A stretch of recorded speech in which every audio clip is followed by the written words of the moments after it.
right, how's it going, everybody? I'm Ryan. This is Dave. Welcome back to The Hang here at the beautiful Boston Sax Shop. Today we have a very special guest, Lisa Linde. Yeah. How are you? I'm great. Glad to be here. Yeah. It's really great to have you. We're excited to hang and talk about lots of different topics. What's up, everybody? Dave and Ryan here. So sorry to take you away from today's episode. We just have something exciting to announce. We have a brand new PDF package that we're bringing to you called How to Hang on a Jazz Standard, 2 Approaches to the Same Tune. In this PDF package, there's 10 etudes from each Dave and I, all transposed B flat, E flat, and C, and it's both of our approaches to the same tune. We also have over 2.5 hours of video footage of us analyzing everything that we played. I'm thinking C7 altered, ba ba ba ba ba ba ba ba, pretty much like a Donna Lee phrase, right? And you could pick it up today, and all you have to do is go to davepollack.com/store. Now, back to the episode. Okay, but we always start by asking what's new to every one of our guests. So what's on your mind? What's new? Geez. What's going on today? How would you? Honestly, can I just I mean, as a band director, high school band director, we are in full-blown competition season. Yeah. And so you take your bands out and they get rated. And I think I get really kind of introspective at this point in time. Like, what are we doing? Why are we doing this? How do you judge something that's subjective? And I also just remember, for myself, being a young band director when your bands are terrible and you're going out doing these things anyways, and you're trying to learn the ropes. Maybe you're getting good advice sometimes, and I can say right now that also there's times you don't get good advice. And you try to figure that out, and you're trying to get into the in crowd, in whatever that system is, and be part of those people. And I feel like I've done a lot of things with my career, and I just question, when is it about the band director and when is it about the kids, and how do you thread what seems to me to be this needle with this, really small window of getting it right, or maybe we need to throw the needle away entirely. I don't know. Yeah. So that's on my mind. Oh man. Yeah. And so you're a band director. Mm-hmm. You're also the leader and the founder of this great nonprofit called Jazz Hers, which we're definitely going to talk about today.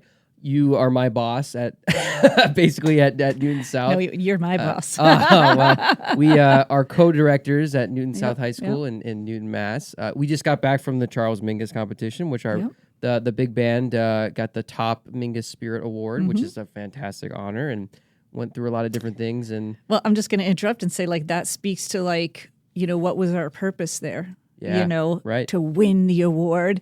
And I love that festival because I feel like the actual competition, they minimize it. Yeah. And the fact that they have a Spirit Award, which some kids are like, wait, does that mean we lost?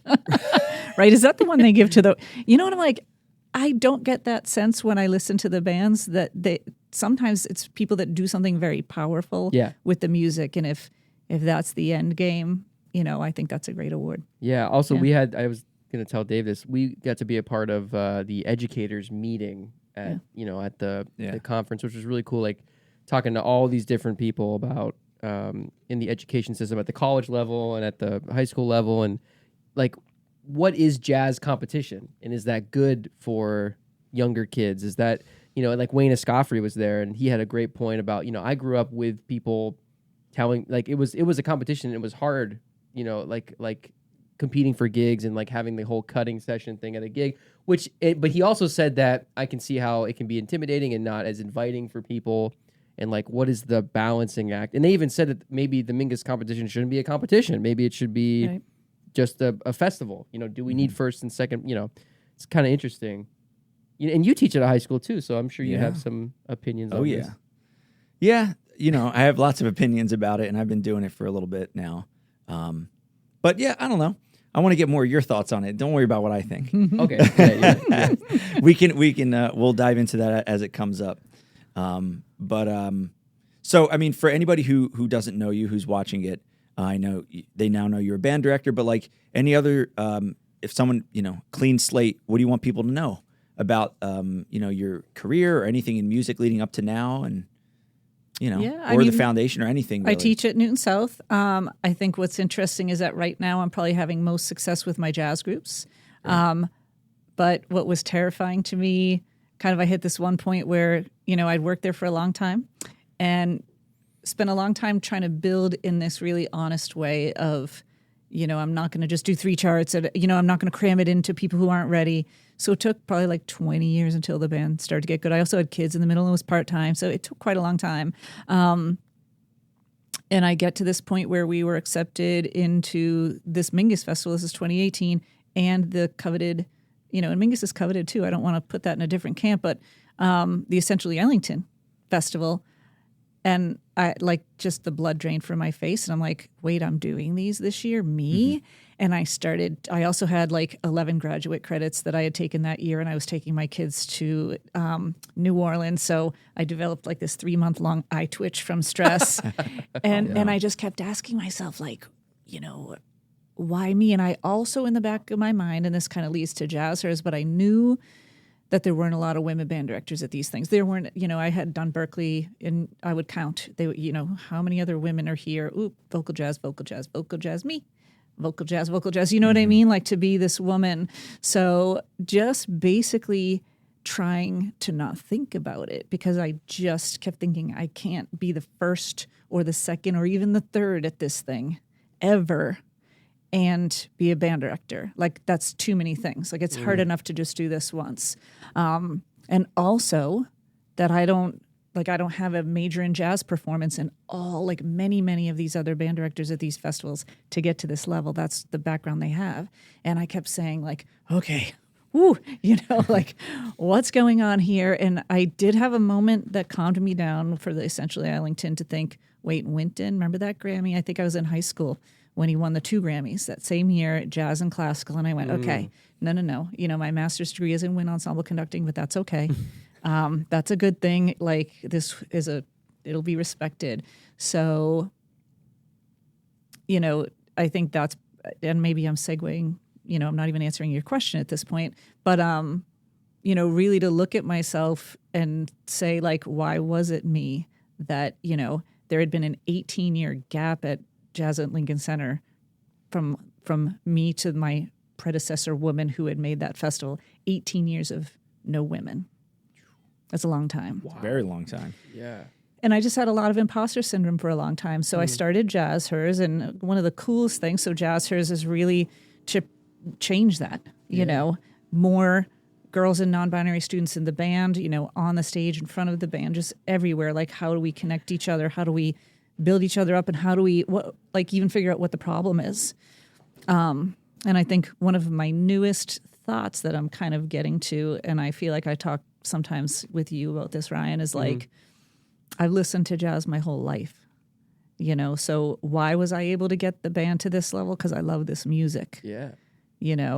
And so then it's not, why did the non-jazz major get the band to this level? It's the question really is, why did somebody who loves this music and studies it, why was there not a path for me to play it more? That's boom. Yeah. There you go. Right? That's huge. Yeah. Yeah. It's and it's interesting to like go into the Mingus competition and seeing the lack of representation from those other, things. It's like, why? And even in the educators meeting, no one really knew why. No.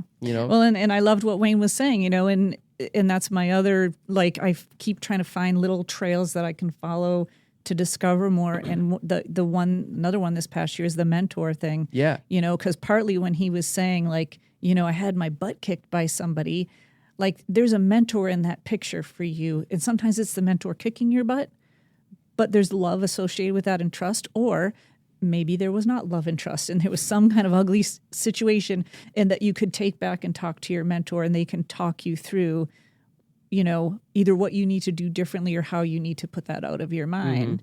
And I keep thinking,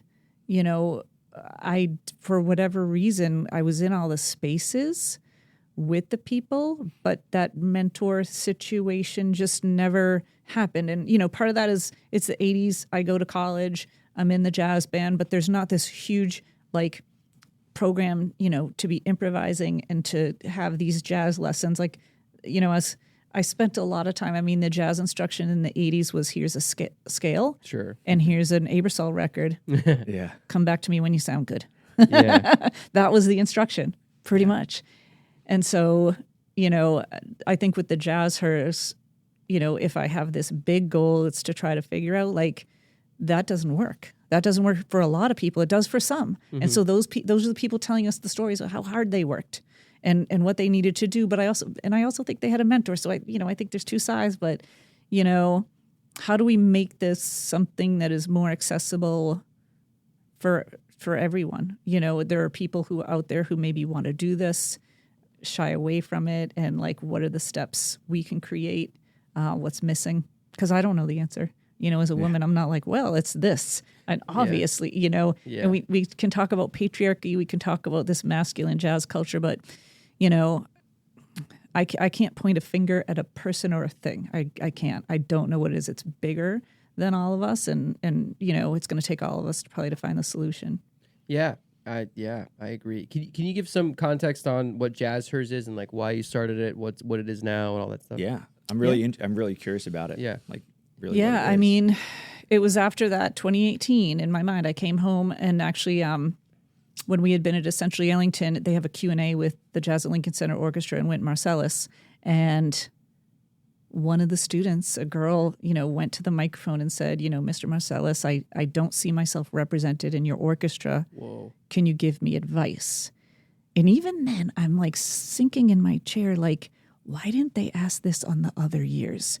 Is it because, like, there's a woman band director? Is this so, like, just feeling that, like, and also my heart sinking because I thought, I am the only one representing her. Whoa.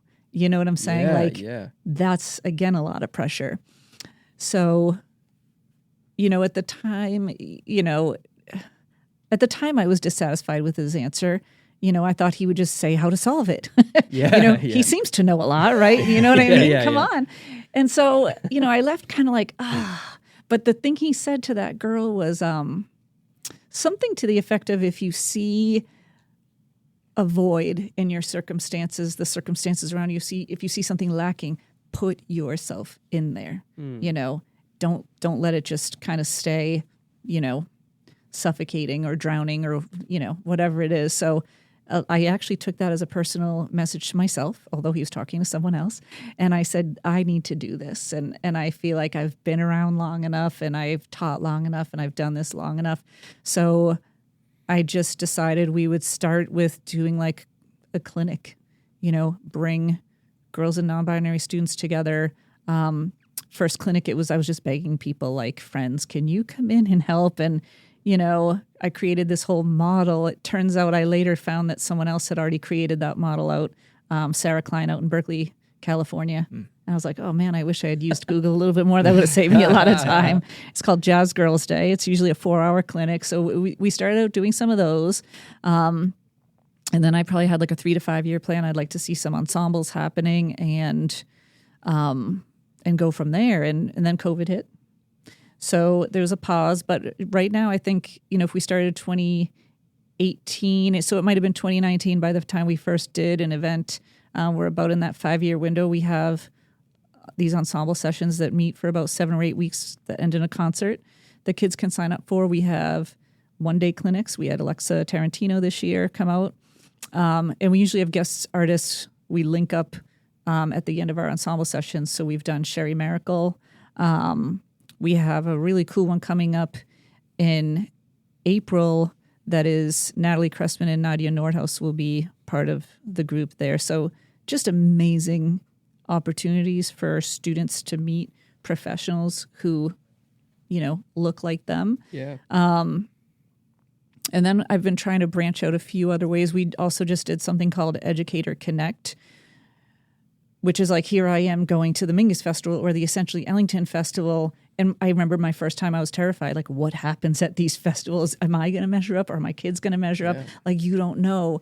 So starting last year, we took music educators to the festival, to be in all the behind scenes pieces, meet the other band directors, hear the bands. In the case of Mingus, you meet these amazing players who play in the Mingus band.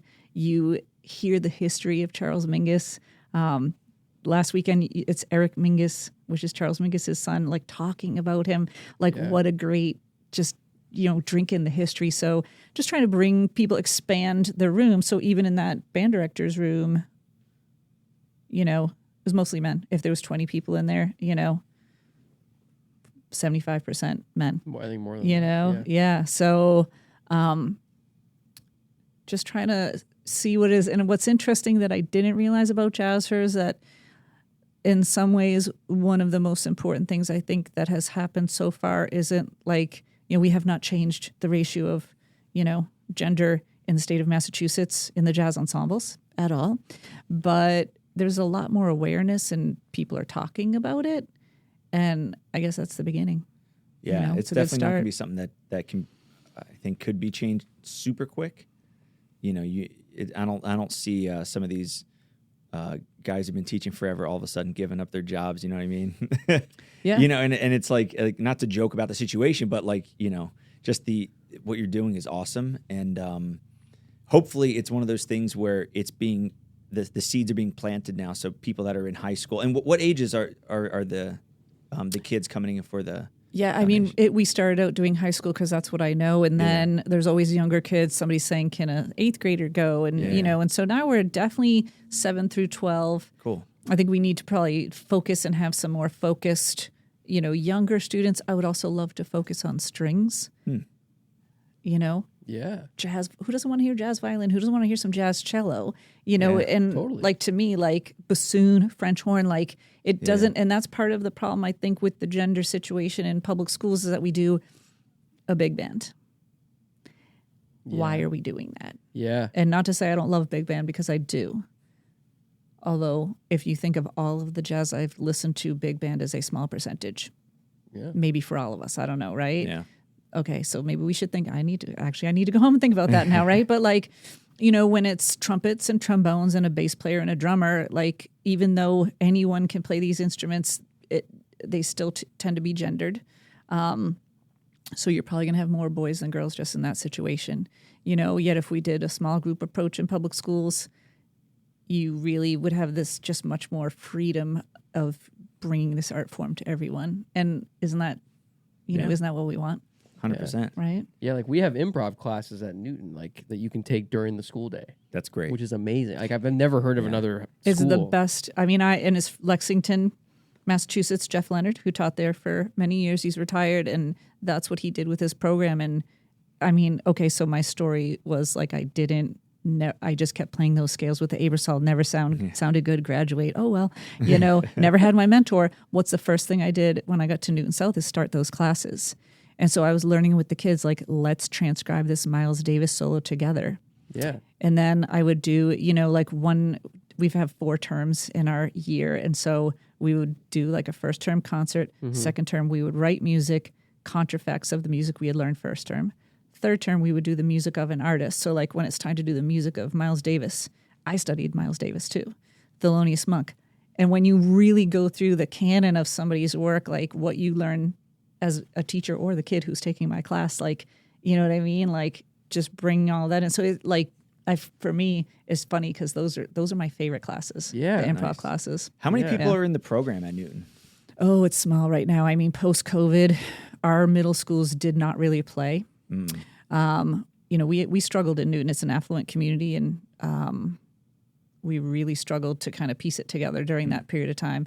And we also just went on strike. And I know that in the news, people think it's all about money, but, we don't make that much money. We're not going to strike for an extra 2% of a very small salary. Like that's never going to happen. But I always think it's partly what happened during COVID, where the high school, we were not in person until late January, I think, where everybody else started back in September, mostly, like, of course it was hybrid. So, my band was 80. It's down to about 28 right now.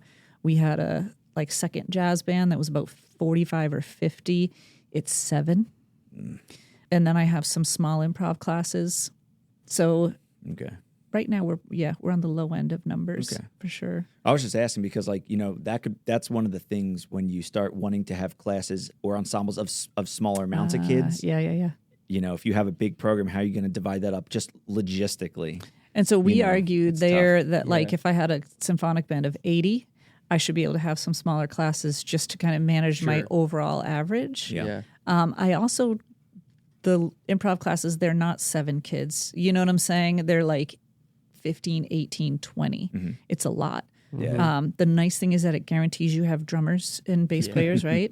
But like this year I had 8 guitarists at the start of the year. I had like 2 rows, like the front all row in the of same guitars. class? Oh yeah, all in the same class. But suddenly you have to get creative and it's like, hey, you're not comping chords the whole time. You actually have to learn the melody. Yeah. Like, imagine that. And maybe to learn, we try to teach them how to read. Oh yeah. And I think the other piece of that too is a lot of times we get students through like the middle school, but as soon as I started doing the jazz improv classes, random guitarists start showing up, random drummers that you've never seen before that picked it up because they loved it at home. Yeah. And they can't read, but jazz, like I really try to manage that class that we're trying to look at the kids that can read but can't do anything by ear. Right. So that's hard to improvise. It's hard to do a lot of things. And then you have this whole other group of kids that can't read at all and do everything by ear.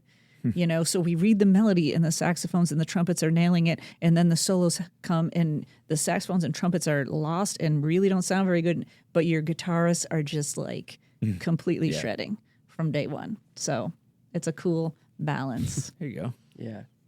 Yeah, it's really interesting also like seeing the curriculum of being a band director that is teaching guitar players how to improvise, drummers how to improvise, you know what I mean? Like how do you teach to the different kinds of instruments? And like there's guitar players at the school that are super into rock and they want to play rock and they sometimes feel scared to play rock like when we're playing a blues and stuff. But like I know we both are trying to tell them like play what you want to play even if we're swinging. You know what I mean? Like right. don't let the jazz genre, like really dictate what you know what I mean? And like because I feel like they think they have to be in a box when they play or like in jazz, like jazz is this way. I have to do it this way. But like giving them the freedom, we talk about that at Newton all the time. Freedom is big. Yeah, that's why we play this music. And that's why this music is what it is. It should be, right? And that's, again, threading this needle. And we're talking about competitions. And I feel like we're losing the concept in some ways. But for sure, like right now, I grew up in the 80s. 80s metal is a part of the fabric of my soul.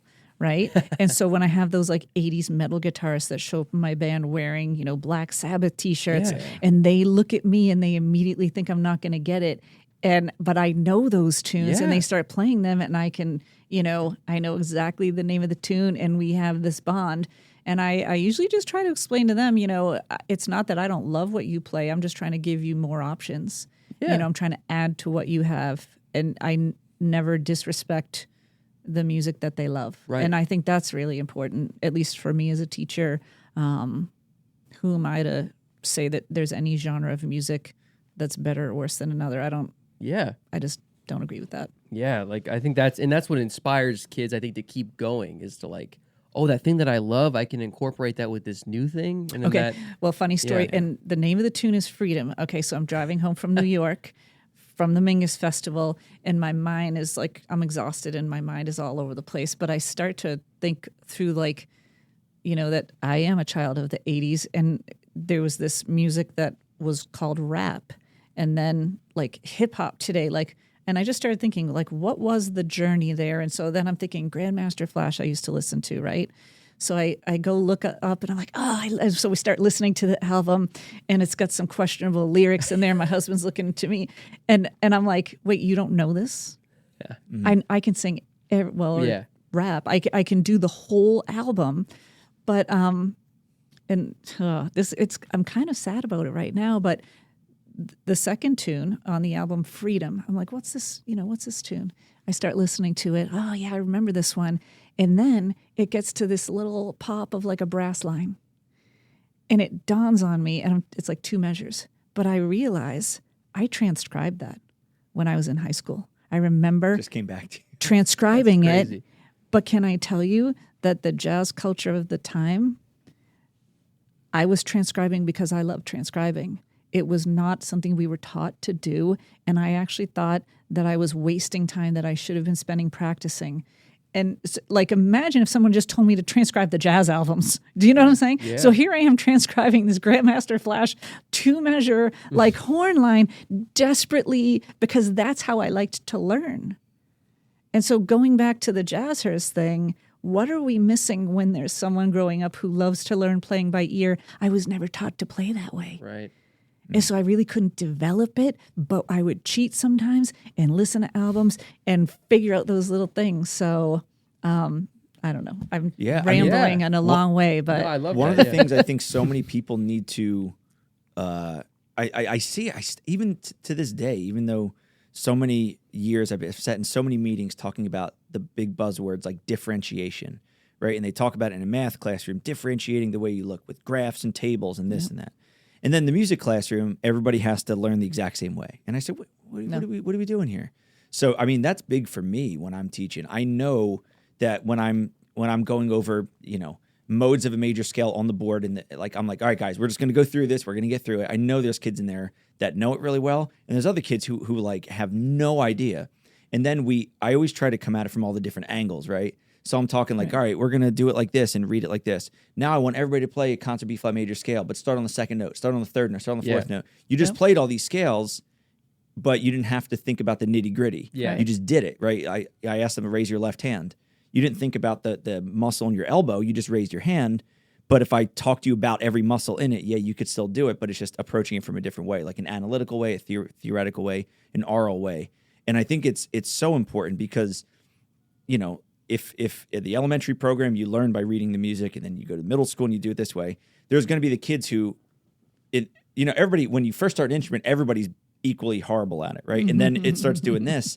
And the kids who, when you keep teaching to these kids, these fall further and further behind. And then by the time you get to high school, they're either quitting or they're just in it for the credit or whatever, the art credit. Yeah. And it's a shame, and that, I mean, I don't know if that has any effect on women and non-binary people in jazz, but I know it has an effect on just overall people in jazz or people in any kind of music. In really, music, right? Because we do not have a culture of like hanging out and playing music with each other. Right. No. And maybe music education is ruining that, or is preventing that. There are I shouldn't definitely say points of it, right? And then we can get into that topic of there's probably a lot of band directors who. What I love to see, how long have you been teaching band directing, if you don't mind me asking? Yeah. Because 26. So 32 years. 32 years. It's like a million So years. You know what I love? The fact that you're still this passionate and you still want to make change, because I think I've talked to some band directors who I think used to feel like they wanted to make a change, and then they got beaten down by bureaucracy, and they wanted to start an improv class, and they said no. And they wanted to start this, and they try, and everybody shoots them down. And after a while, they just give up. They say, you know what, screw it. There's no point. Yeah. I've seen a lot of, and I'm sure you definitely have seen a lot of people. I've heard no. Do you know how many times I've heard no? I've heard people call me an idiot. Like, you shouldn't do that. You're wasting. Why are you doing that? Colleagues, friends, well, whatever. You don't teach a real class. You only teach music. Right. You don't teach a real class like math or science. I mean, we even had a nice trumpet donated to our school, and I had my boss at the time tell me, you shouldn't let kids play that. It's too nice of an instrument. And I'm like, who are these kids that you're talking about? Because that's not my kids. Yeah. And what are instruments supposed to do? Just like sit on a wall or something? Right.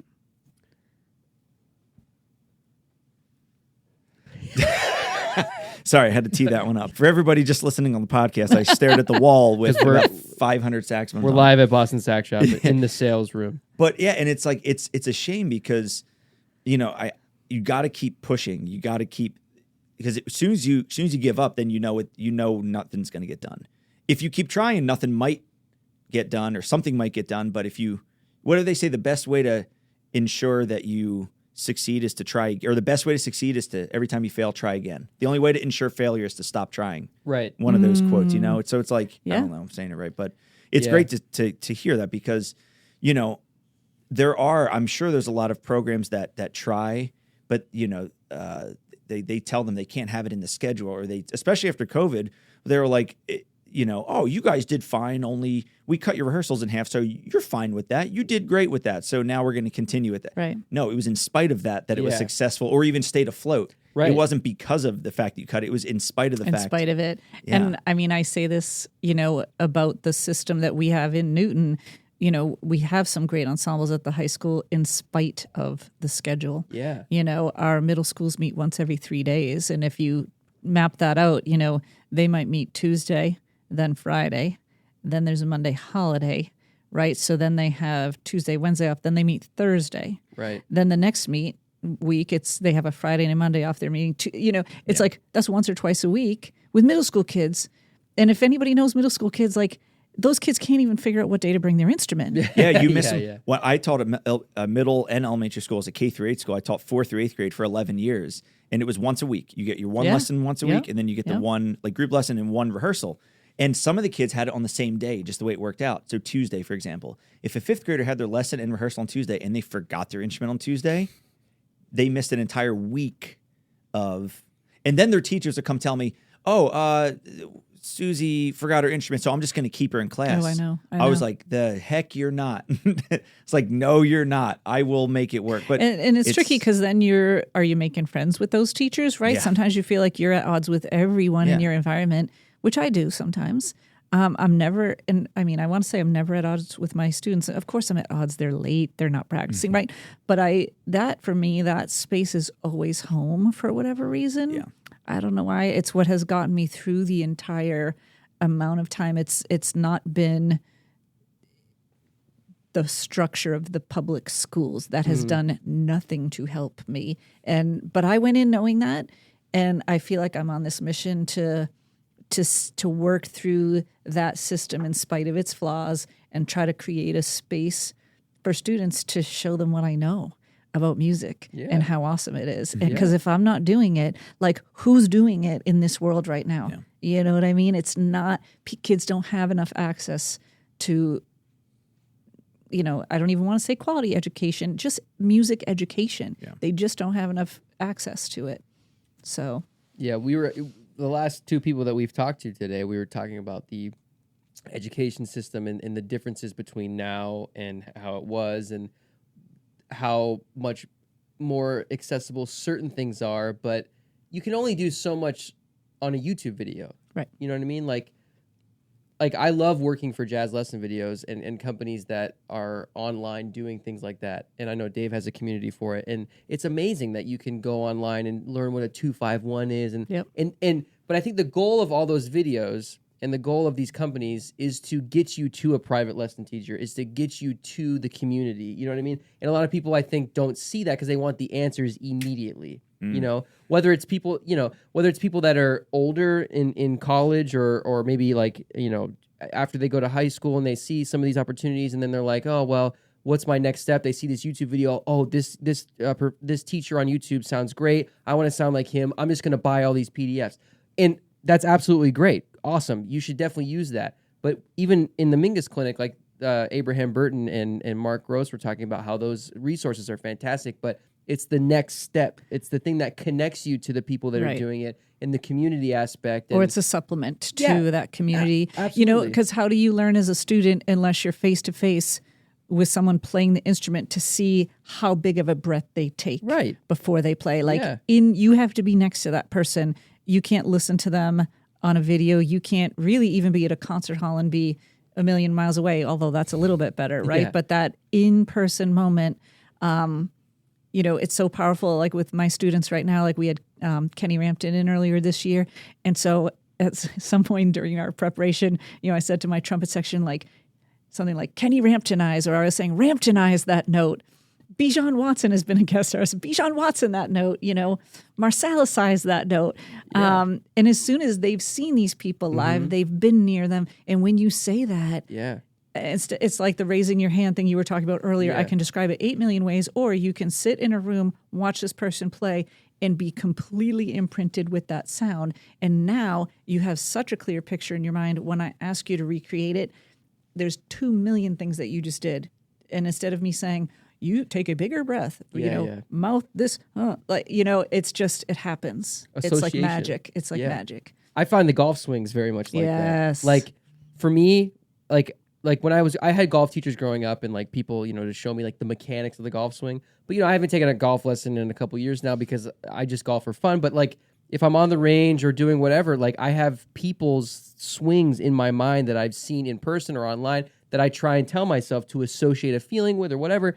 And I might not even be close to what Rory McIlroy is doing, but if I think about a certain thing, it's like there's the association of like, I want to do this more, you know, I want to do this more or whatever. Well, and it's funny you say that because when I started golfing, you know, I had played a little bit and then I met my husband who grew up on a golf course and he was like a 3 handicap or something like that. So we go to the driving range on one of our early dates and he bombs it, you know, like close to 300 yards. And so I was like, ooh, that's cool. How long will it take me to be able to hit it that far? And he's kind of laughing like, you'll probably never hit it that far. I'm like, what do you mean by that? Like, so he's 6'3", I'm 5'2". You know what I mean? So just by the laws of physics. Yeah. You know what I'm saying? And so same thing with the golf swing. That was like, you know, seeing men and, you know, watching the men tournaments. It wasn't until I really went and saw one of the LPGA, you know, and how tiny those women were and how they could smash it. But even when you were in person, I was like, wow, it didn't look like this massive force of muscle. It was just beautifully smooth. It looked so easy. You know, Annika Sorenstam or like, I think Dottie Pepper was playing still like, you know what I mean? I feel like they were just tiny people. Yeah. And so I'm like, all right, but it like the representation, I guess that's even what I'm thinking of right now is like, you know, going back to the Jazzers, like, you know, we need to be able to see ourselves represented literally in all of the ways we are, you know? So it's not just like, oh, there's a human playing the saxophone. Right. Let me imitate them. But here's someone who's the same physical body shape as me and size and, you know. I could do that. Yeah, when totally. you can really start to envision yourself.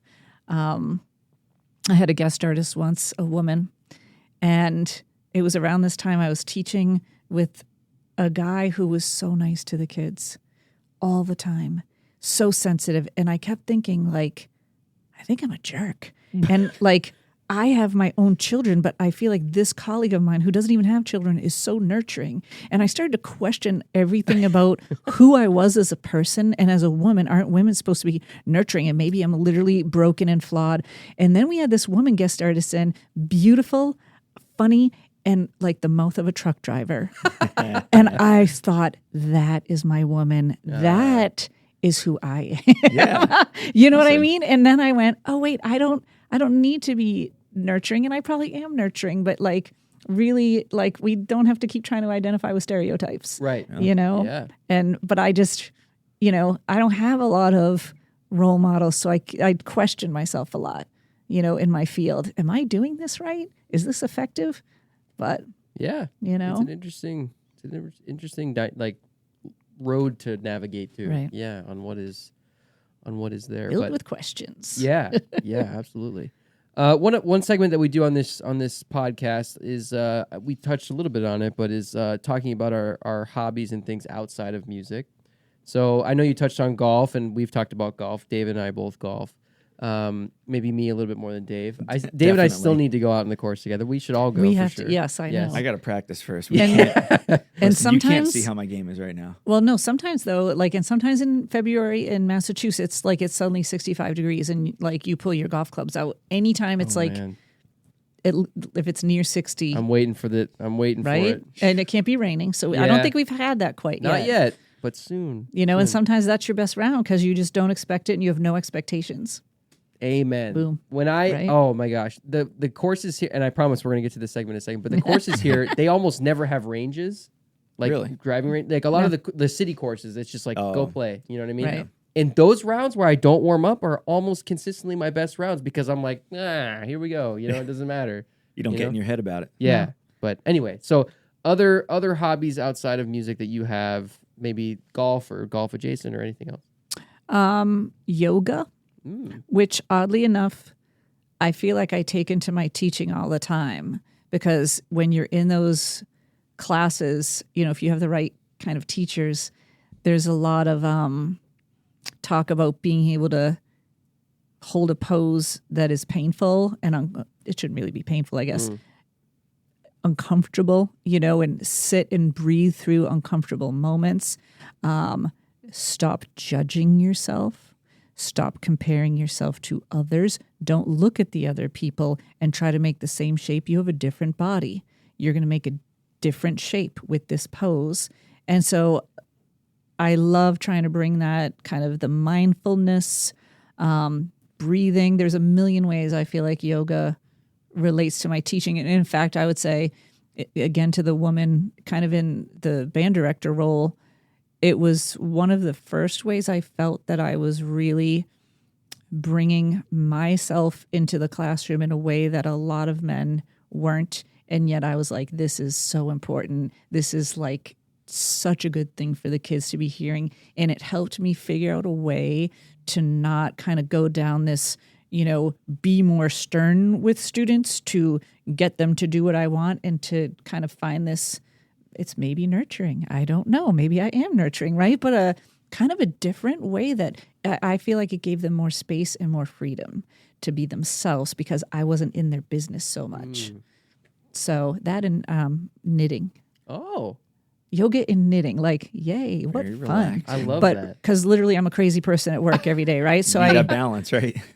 and the way my brain works, I call it like there's a hamster on a wheel going all the time. It never stops. And so sometimes I feel like even knitting and sometimes golfing, I can still think a lot. I get sometimes really good thinking done when I'm also doing something else. So but it helps, instead of you're not like really into the thought and getting worked up about how am I going to fix this thing. It's like it could be in my head, but I'm also doing this other thing. Yeah. That's good. That's awesome.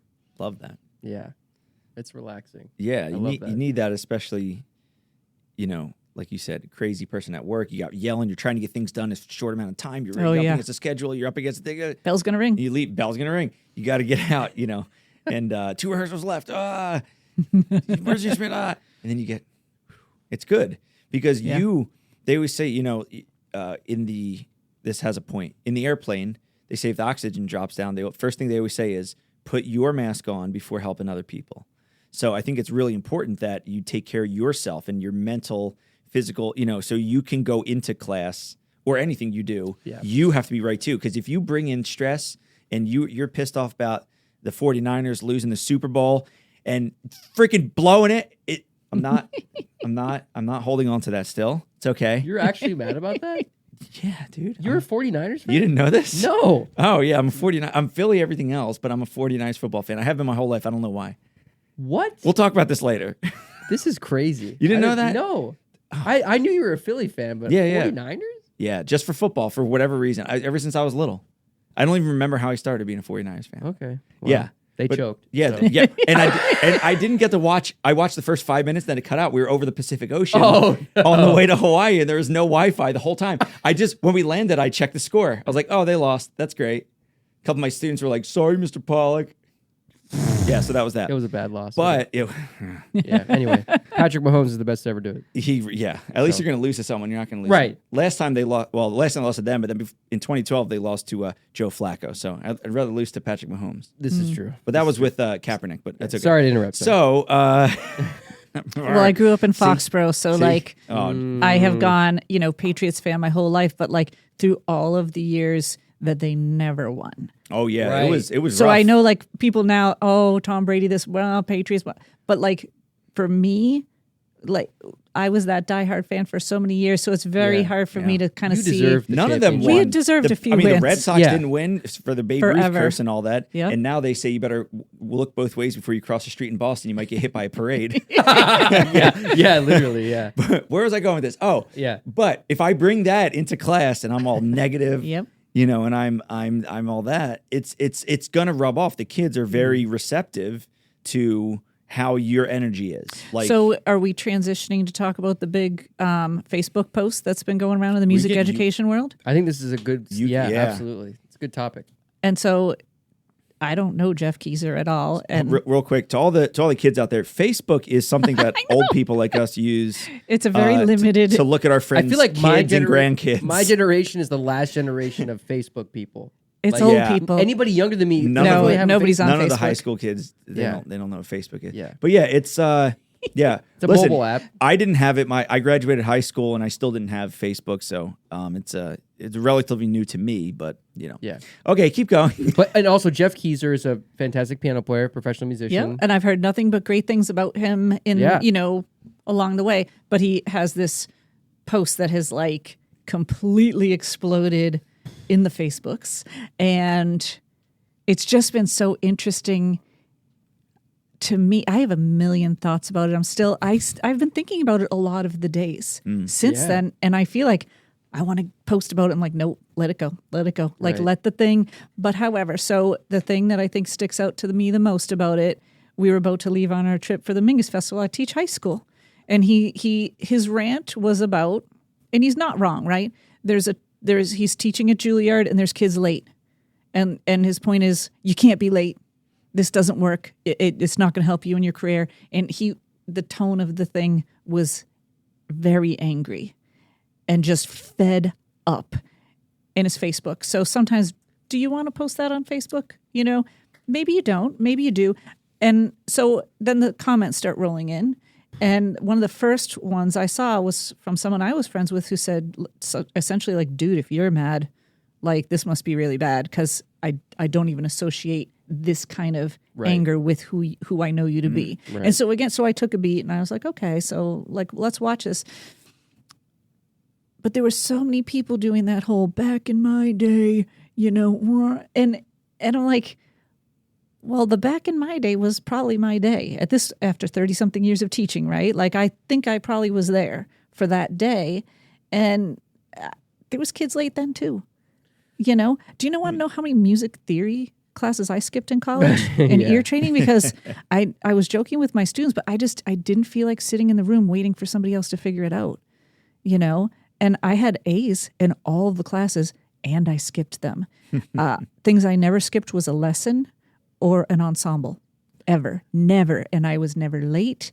I was always on time. So, you know, I'm not sure, is he talking about like lessons? Is he talking about an ensemble rehearsal? I don't really know, but you know, and I've asked my students about it and they just really felt like what they said, I thought this was kind of brilliant. They said, what he doesn't realize is that this generation, we don't allow people to talk to us that way. And I was like, you know what? And thinking of my yoga and the way I approach students now, because I was kind of brought up with that, like, you know, even when in high school, like when I became drum major, like the information I was getting was speak with a more commanding, deeper tone of voice so that people know you're in charge. And the whole 80s was like, wear shoulder pads and wear men's suits to work. Like it was like, be a man so that you can fit in the man's world.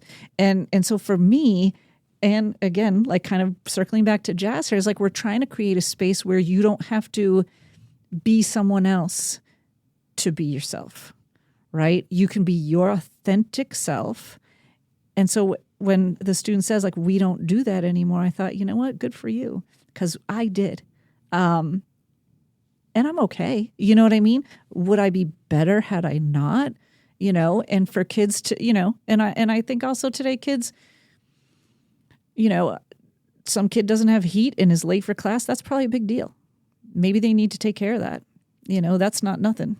Yeah, I think there's a lot of context that goes into that post. And yeah, I don't know, like I have so many opinions on it. And I feel like we could talk for 3 hours on that post. Yeah. Like, go ahead. Well, I mean, like you were just saying context, you know, there is, you know, I go back and forth, not with his post specifically, but, you know, with how kids, I say kids, you know, I teach high school now. So with how they do treat certain things, and some kids, like some of it's justified, some of it's not. But if a kid comes in and is like halfway sleeping through your class, if you just go off on them and blah, blah, blah, blah, blah, they could have been up all night because their parents work 3 jobs and they're the one raising their younger siblings all night, which I've had happen. And it's like, oh, okay, maybe there's like a you know, a thing we can make work here. So that's why it's interesting to just kind of go off completely, and without the context is just like... Well, yeah. I mean, every one of those kids might have had a context, and some of it is they were being lazy. Sure, 100% I've had kids like, whatever, I just didn't show up, you know. And I need to talk, and I guess, like, what a wonderful opportunity it is to have that kid show up late. Because if you're their mentor, that's when you're... I mean, being a mentor to somebody that does everything right... What's that? That's nothing. That's not being a mentor. I don't even know what that is. Yeah. Right? You want to be a mentor. You want to be a teacher. You want to guide someone. It's those moments that's when you're called upon. Moments. It's a teachable moment, right? That's when they need you. And, tough love. Yeah. And I mean, some of my students, if they're listening to this, like there are some students I can like really come on strong and push. And I'm always watching, like, how are they feeling? Mm-hmm. There's other students who I say one thing and they're like nervous and shaking and in a panic. Mm-hmm. You've got to read the room and kind of know who you're dealing with. Everybody's different. That's all part of the game. I've learned so much from pulling someone aside and just saying like, hey, what's going on? Yeah. Just like, totally. What's going on? Like not what's going on, but what can I help with? Right. How can I help you? Is there anything I can help or any way I can put you in touch with someone who can help? Because, there's some issues that I can't help a teenager with, certain issues, but I can maybe direct them to someone like, hey, I see that, this is happening. Let's figure out a solution. I'm here to help. Well, and just that level of saying like, hey, I'm here to help. I want you to succeed.